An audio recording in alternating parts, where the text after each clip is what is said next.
Hi, I'm Dr. Matthew Norton, the founder of People Plus Purpose, and this is the Truth Behind Dentistry podcast. And today, my guest is Azadeh Yaraghi. Azadeh is an insightful brand strategist, marketing expert, speaker, and #1 best-selling author. With over 15 years of international experience, she has built successful brands and earned several marketing awards. She's passionate about supporting purpose-driven clients who want to grow their business and leave behind a positive and lasting legacy. She lives in Vancouver, Canada, with her husband and her puppy, Ozzy. Welcome to the podcast, Azadeh. Thank you so much for having me. Yeah, absolutely. I've been looking forward to our conversation. You came highly recommended because I didn't know you in the past, but as I've looked into all that you've done and kind of who that you are, I thought, oh, this will be a great conversation, and I know our audience will want to listen closely to your wisdom. So. Thank First of you. all, I think I would love to hear, because you have international experience, I'd love to hear a little bit about your international journey and maybe how that's informed the work that you're doing. Oh, yeah, that's a great question. So, yeah, I live in Vancouver, Canada. This is where my studies started. I was in university, was going to UBC, hated the program because Hmm. I was in fine arts. I actually started as an artist per se, and it was just the wrong place for me to be in. But the cool thing about UBC was that I was able to go to anywhere in the world and do a year of exchange. And so, because I had been in French immersion, and Hmm. I spoke French fluently, I decided to go to Paris, France Hmm. to continue my education. Loved l'École des Beaux-Arts, but decided that just doing fine arts really wasn't enough, or it just didn't encompass my personality enough. I had a very artistic side, but I also had like business acumen, very strategic side to Hmm. my brain. So I really wanted to use both of them. And that's when I found out about communication design. I then decided to study it in New York City. I went to Parsons School of Design, and then finished because Parsons, you could do Parsons in either New York, Tokyo, or Paris. So I did 2 years in New York and a year in Paris. So, and again, I ended up back in Paris now with my communication design degree. I had made some really cool connections in New York, and so I started working at an ad agency. That ad agency led to another. So I started, working for American clients, European clients. I came from a Canadian background. I grew up in Iran, as like that's my background.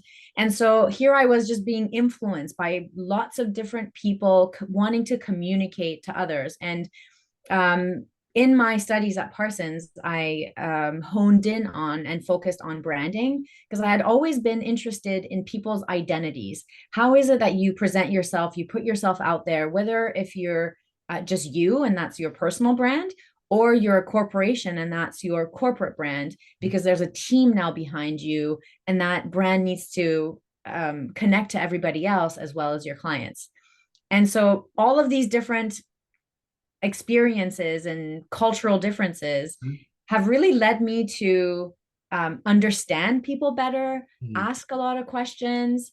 And after my experience in Paris, France, I moved back to Vancouver, Canada. And this is about 16 years ago now. I can't believe time has passed by so much. And I decided to start my own branding and marketing agency by the name of Gogo Telugo. And I've been servicing, I decided to service small to medium-sized businesses because I really wanted to make a difference or help those who were making a difference accelerate their growth so Hmm. that they get to be in front of the right people, they get to create great conversations, and they get to really showcase themselves instead of feeling like they had to be somebody else in order to attract Hmm. clients, Hmm. or if they're a personal brand, grow their career in such a sense, to do it from a place that really resonated with them. I love that. I loved all of that. Thank you. I love the the breadth of exposure, right? I always am fascinated about people coming from all different parts of the world around some common focus, some purpose, some project, some. And then also thinking about you as just an individual with that breadth of experience in, of coming from different, experiencing different locations, bridging culture. I mean, I think that informs who people become, right? I just think that's a wonderful thing. And I think it adds value in ways that are hard to even articulate sometimes, is to the Mm, depth of who the person is yes. as a result of all of that. So, Yes, I and I agree. just love learning about people's journeys. Like one thing leads to another in a way that you couldn't have written the script if back in the day you would have said, let me, ponder charting my course out ahead. Oh yeah. Ideas, yes, Yeah. but this person and this place led to that. And so Yeah. I think that's great. Yeah, yeah, it's definitely been a huge learning lesson. I've loved learning from all sorts of people from all sorts of different walks of life. But really, my biggest learning journey has been being in business for myself. I Mm, think personally, I know this might not be everybody, but personally, if I had stayed an employee mhm. working at an ad agency, I don't think I would have experienced as much personal and professional growth Yes. as I did owning my own business. And boy, has it not been easy. Yeah. Yeah. But I love experiencing the world. I love experiencing things that really just need me to push forward instead of staying comfortable. Yeah. And so because I knew that about myself, I go towards things that challenge me. That's great. Well, I've heard it said, and I think it's true that if you want to grow, get married, because in that kind of crucible of intimate relationship, there has to be growth and continued growth. Otherwise, it's not going to go well, most Yes. likely. And you're going to have to rise to that occasion. But I think similarly, if you have your own business, then I mean, it's risk. It's you're confronted by so many different things, and you have to keep moving forward. You have to keep leaning ahead. So yeah, good for you in that. Yeah, Yeah. absolutely. I definitely got married to my business very early on. And then it became my baby, so it was a weird Yeah. marriage. Yeah. In addition to your husband and your pup. Right. That's right. So I would love to hear Go Go to Lugo. I think Yeah. did I say that right? Yes, you did. Yeah. So I would love to hear more about what you're doing with your company, and also what's unique about your approach to branding and marketing. What comes to mind as to what sets you apart? Awesome. Great questions. So Goga Telugo, again, I started about 16 years ago. We're primarily a branding agency. And what that means is clients come to us, and typically the issue is we're not attracting the right people. Our website and logo and messaging is just not us anymore. We've grown and that stuff hasn't grown with us. So we are not really showcasing who we are. Therefore, we're not attracting the right people. And then, really, ultimately, we're not getting the business results that we want to. So somehow those sales aren't coming in, they're not closing. And so, therefore, their brand is the core of the issue. And Hmm. so, once we go through all their brand strategy, and we figure out who they are, how they're different, then we build all of the marketing collateral. So I think the reason why we're different and people choose to work with us versus another branding agency is actually our brand methodology. Mm-hmm. Um, I've actually created it from scratch. It doesn't exist anywhere, but it's come from all of these years of experience of working with, because the ad agencies that I worked at, we were working with Fortune 50 companies. These are the top Hmm. companies in the world, leading companies. And how do I, as a creative person, create, uh, you know, um, graphics and communication and content for them that keeps them in that leadership position? So that was huge experience. And then when I started working with small and medium sized businesses, that had to shift because Hmm. small to medium sized businesses speak very differently to their target audience than really big corporations. And so the methodology and the branding that I've built is actually for any size company. You can be a solopreneur, you can be a small business. And small business, by the way, means 50 to 100 employees, right? Hmm. Medium sized business and large corporation. And so The very first thing is actually understanding what branding means. Mm, A lot of times, what I find is that people think, or entrepreneurs think, that their brand is their logo, their mm, website, their business card, and all this stuff. right. But actually, those are part of your marketing collateral. Mm-hmm. Your brand is you, it's how you're unique, Mm-hmm. it's the soul and heart of who you are. So if you sit there as a business owner and you go, well, we're a dentistry, we're a dentist office, that's not your brand. Mm-hmm. That's just what you do. Right. But beyond that, what kind of a dentist office or professional are you? Mm-hmm. And the very first place that we start in that brand methodology, there's 10 steps to go through. The first one is values. You have to hone in and focus on what are your non-negotiables? What are values that guide the way for you? Mm-hmm. Have you actually taken the time to see what they are? And I usually recommend you come up with a minimum of 3, a maximum of 7. And once you figure out what those are, then the next step is, do you communicate them? Mm-hmm. When you speak, do people feel those values? So if your values are, I don't know, things like connection, integrity, teamwork, playfulness, if you're playing with those 4 different values, Mm-hmm. if I walk into your clinic, am I going to feel those things? Right. Right. Because they can't just be values that were written in a book and they just stay on a shelf and nobody talks about them, sees them, feels them, then they just don't exist. Right. They're like a nice to have. When you're hiring your staff, do you hire them based on these values? Because you're looking to make sure there's continuity in those values being alive in the culture that you're creating within your organization. Or if you're a hygienist or a dentist working at another clinic, do you make sure that the values that you have are similar to the values of the clinic where you work? Mm-hmm. Because then there's alignment. Mm-hmm. And when there is an alignment, that's when problems are going to happen. And that's why it's really important to first focus on understanding your values. I think that is so important because we were talking before we actually kind of hit record on this Yes, about personalization, right? that's And right. just like I've shared on the podcast before about assessments as a way to guide personalization with the people that you're serving. I think that's also a way to say, I mean, who are you uniquely, right? And is that permeating what you're doing? Yeah. As opposed to just these are the tasks that I'm doing.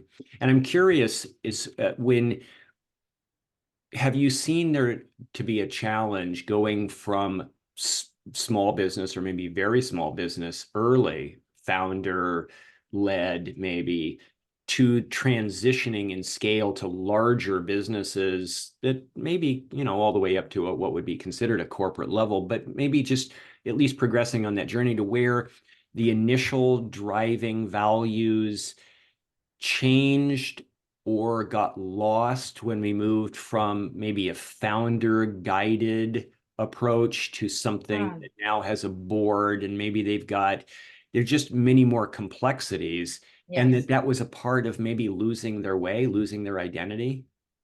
Interesting. So this is based on what I've experienced, is that when, let's say, solopreneurs start a business, their value system is very much connected to their own personal values. So personal values come into kind of business values. They're kind of, intricate, Mhm. weaved in together. Mhm. As soon as, let's say, this solopreneur brings in a partner, again, it's Mhm. just like having a best friend or a wife or a husband or a partner or whatever it is. Mhm. If those value systems aren't connected, aren't linked, there will be problems. Yes. But what's really cool is, I've been in these conversations, is when you're trying to joint forces, you go back to these exercises and you go through your value, mission, vision. Because when you do your values together, then you start to see the overlap of, oh, yeah, we totally agree on this. But hey, this partner is bringing this really cool value that I didn't really think about. Yes. And you're right. Like in business, I really value this, but maybe in my personal life, it's not that important. So now the solopreneur starts to draw a difference between their own personal values brought into business, sometimes by accident, sometimes just like that.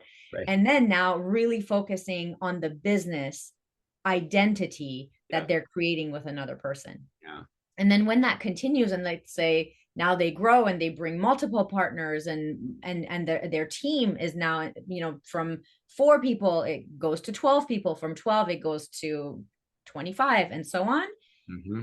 Every time the company grows that by that much, you want to go back to Yes. your foundation and just make sure, are we still creating this on the same foundation? Because if the foundation is Right. not strong, Yes. then certain things crumble along the line and hardship happens.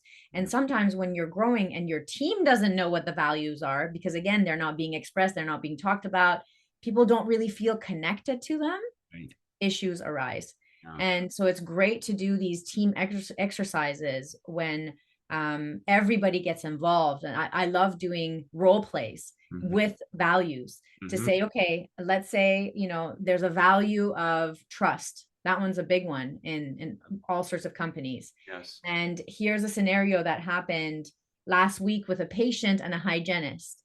And so if the value of trust were to be alive in this situation, how does the hygienist then talk to the patient? Or if the value of integrity was in place, how did the hygienist speak? If the value of playfulness was alive in this, because sometimes you forget, you kind of go to the serious ones, Right. Right. but Right. then it's like, oh no, well, we have some fun values that we Right. don't necessarily express. Right. Right. Sometimes some of our clients even choose the toilet paper for their toilet based on some of these values, because they go, oh no, we can't put cheap toilet paper because we value success. Right. Well, then if that's part of your values, you have to put good quality toilet paper in there. Do you see what I mean? Where Yeah. it Yeah. weaves into the business in Right. all sorts of different ways. Yeah. And as I'm hearing you say those things, I'm thinking about in my coaching where I see problems develop. And because there's not a going back, or there's not a sufficient prioritizing in the coming together with Mm, additional people, like just when it comes to a doctor bringing in an associate, are we really, what are we deciding on as to whether this is really a good fit? And yeah, it's not thought through very clearly, and it's that's right. not value based so much of the time. And I can think of how many times I've been brought in to give some guidance, some counsel, some hope, Yeah, maybe to after they've already been merged together. yes, Practice transition specialists, maybe you brought them together and now they're not doing well. And upon further inquiry and doing some assessments, found out that they really do have differing values. And now what? Are we going to be able to exactly. salvage this? Are they willing to meet towards the middle, but understand each other better? So I think that's so important what you said at any point in an organization. And are we Yes. are we telling the people, even not even an associate or a partner, but the teams in general, do they really know, are they in one accord with what we're standing for? I mean, I think that's Exactly. so good. And I think I just see this being a factor for the businesses that thrive versus those that don't. Yeah. And you know what I love about what you just said is when they're value focused, because a lot of times companies don't take the time to understand the value that they bring. They just focus on the work that they do and they Yes. think that's good enough. Yes. And so going back to what you said, you're like, what makes you different? Why do people choose to work with you versus Hmm. others? Hmm. So within that brand methodology, I have this one step that's called discovering your one idea. Mm. And so the concept of the one idea is that people don't buy your products and services. They buy an idea and a brand promise. So Mm. at the end of the day, what are you promising to them? Yes. Because if I take all dentist clinics or all dentists as professional or all hygienists, you Right. all do the same thing. Right. Why would I hire you versus somebody else? Why would I go to this clinic versus this other clinic? Right. When you understand the core of your one idea, you understand the highest value that Yes. you offer to your patients or to your boss or whoever it is. Yeah. And so you really have to do some thinking to see what is the highest value that I bring. I as a day in my business know that the highest value that I bring is clarifying people's essence. I go straight to the heart and I keep asking questions after questions. I keep taking layers off and layers off until I get to the core of someone. So if Yes. a business owner comes to me and says, I have a dentist practice that I run and we're not doing good in business. Well, I don't care that you're a dentist. Let's talk about why you chose dentistry. How do people feel when they come into your clinic? Why do you choose certain people when you hire them? Or if a hygienist has gone into this kind of career and they want to keep growing and going to the next level, it doesn't matter what they do or Right. what their education was or what kind of awards they won or they write articles. What is the value that they offer to the person who hires them? What is the value that they offer to the patient sitting in their desk? Is it peace of mind? Is it laughter? Mm, Is it empowerment? That's what people connect to. They right. don't connect to what you do. Right. Yeah. And I think in the world of healthcare and insurance dependence, that's where a lot of people are, at least to a reasonable degree, wanting to gain more freedom as a value, right? That to be deliver what you most love to deliver and be well paid for that, right? Mm, Then the risk of getting more free of insurance dependence is I may not keep all the people because now I'm not able to compete on cheapest, on ease of yeah. access, right? So I think what you're saying is so important because we have to compete on amazing and we compete on who we are, right? As you're Yes. not just So because important. you're somebody, otherwise we're just going to default to Yeah. that kind of lowest level of competing on price. And that's not, Yeah. I don't think people want to live there. Yeah. No, price actually never matters because if you hone in on the value that you bring, people don't even think about the price that they're paying. Actually, some do. And if they do, then they're not even your client. But if they care about good quality, um, an amazing space to walk into, maybe it smells really nice when they walk into, they don't, you know how sometimes people cringe when they have to go to the dentist, but imagine walking into a space where it feels like the ocean, it smells so fresh. One of my best friends is an endodontist, and every time I walk into her clinic, it smells like the sea, like I feel like I'm at the beach. I forget I'm at, and she's an endodontist, so it's even like a little scarier to walk into her Right. office than a Yeah. dentist, let's say. Yeah. Yeah. So those are emotions, right? I'm Yes. connecting to Yes. certain emotions versus the activity that's going to happen. Right. And that stuff is priceless. Yeah. Especially since anxiety is such Yes. an issue for dental practices and for a lot of people in healthcare, right? So Yeah. anything that diminishes that, Yeah. that's that what a huge value that is right there. I Yeah. mean, the ocean versus just smelling like it's some dental, this Yeah. phobic Product. situation. Yeah, like I don't. This reminds me of why I don't want to be here right now. That's right. Right?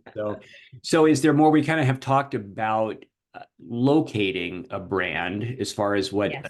a dentist, a dental practice might do for locating. Is there more that you might want to say about that journey beyond what you've said Yeah. so far?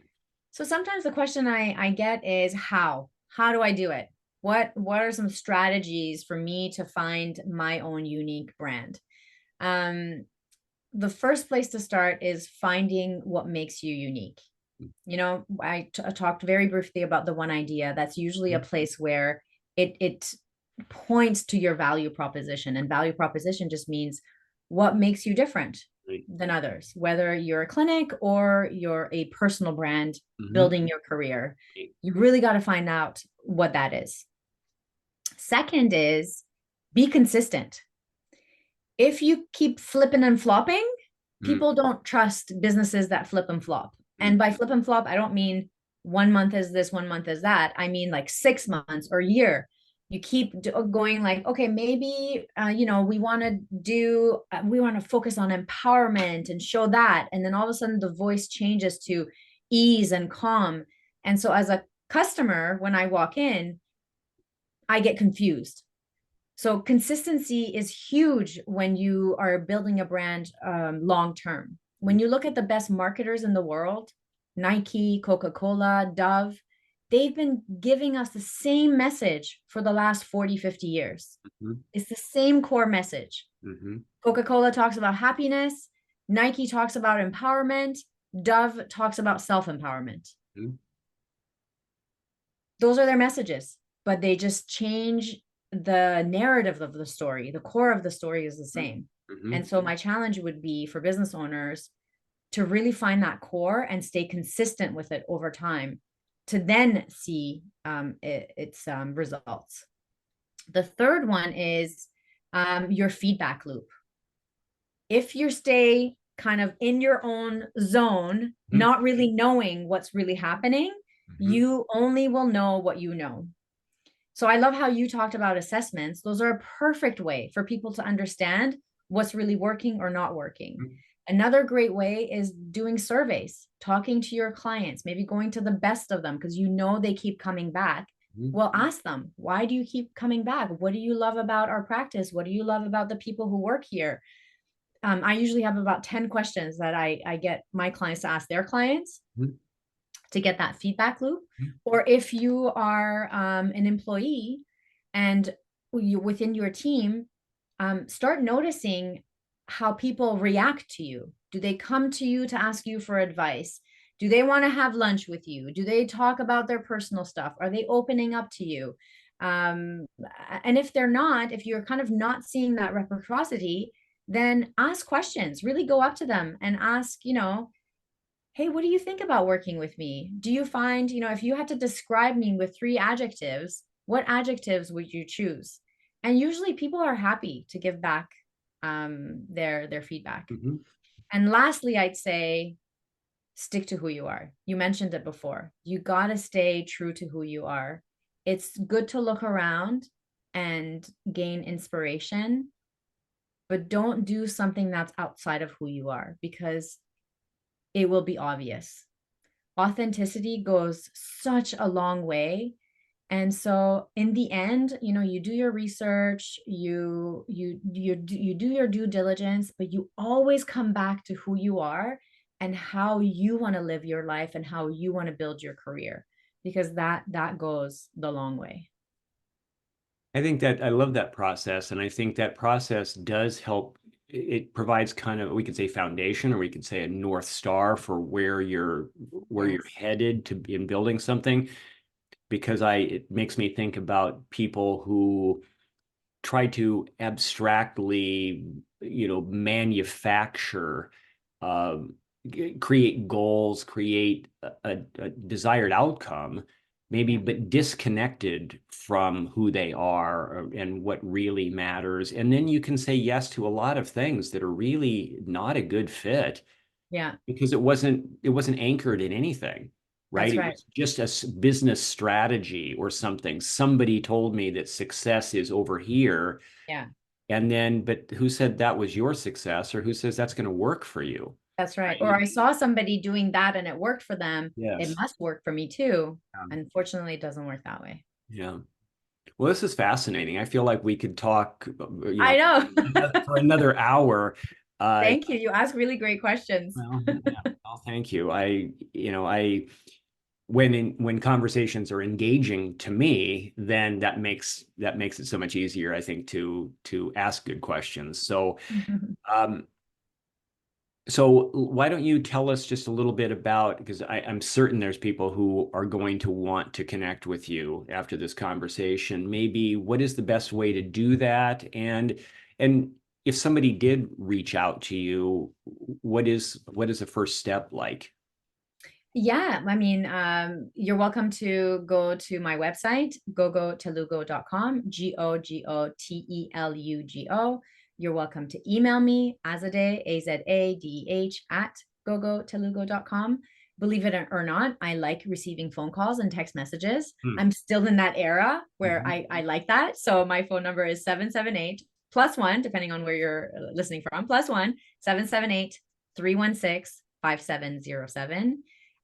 The first conversation is always a discovery session. So, as a gift to anybody who's watching this and they'd like to have a conversation with me, I give you half an hour of my time.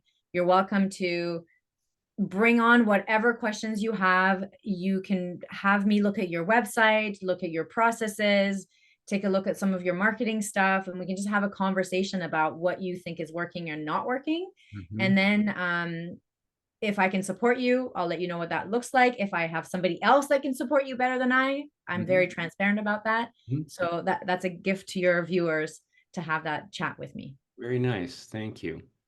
Well, I so appreciate your time. Thank you for all the wisdom you brought back to the beginning of the conversation, your international journey, and all that you've developed up to this point. I think you're doing great work, and I feel honored to have you on. Thank you so much. And thank you again for having me as your guest. I really appreciate it. That's great. Well, thanks for watching, everyone. This is the Truth Behind Dentistry podcast, and appreciate Azadeh Yaraghi for being with us today. Go, go to Lugo. I like that. It has such a rhythm to it. And so if you haven't subscribed, please do so. We'd love you to tell your friends about this podcast. I know there's many choices out there, but appreciate you watching and look forward to seeing you on the next episode. Thank you.